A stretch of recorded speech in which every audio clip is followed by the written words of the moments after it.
We are free. So far, too good. স্লোয়ারের grip এক একজনের এক এক রকম হতে পারে। যেমন আমি যদি তোমাদেরকে এক্সাম্পল দেই, মুস্তাফিজের স্লোয়ার গ্রিপ তোমরা সবাই দেখেছো নিশ্চয়ই।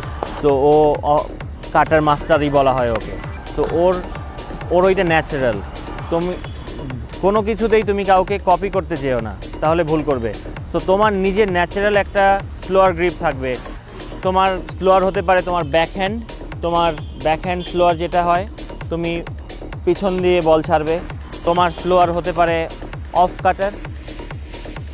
অফ কাটারের সময় আমাদের গ্রিপটা জাস্ট আমার এই ইন্ডেক্স ফিঙ্গারটা জাস্ট রোল করে দিবে সিমের উপরে, জাস্ট রোল করে দিবে। তোমার হতে পারে লেগ কাটারের সময় জাস্ট ফিঙ্গারটা অপোজিট দিকে রোল করে দিবে। তোমার হতে পারে তুমি বলটা অনেক শক্ত করে ধরেছো, তুমি ছাড়ার সময় তোমার জাস্ট ফিঙ্গারটা উঠিয়ে ফেলবে। সো তোমার শুধু এতটুকু জোর তোমার বলের পিছনে যাচ্ছে না। তোমার হতে পারে নাকেল বল হতে পারে, তুমি বলটা এভাবে গ্রিপ করে তুমি বলটা জাস্ট ছাড়তে পারো।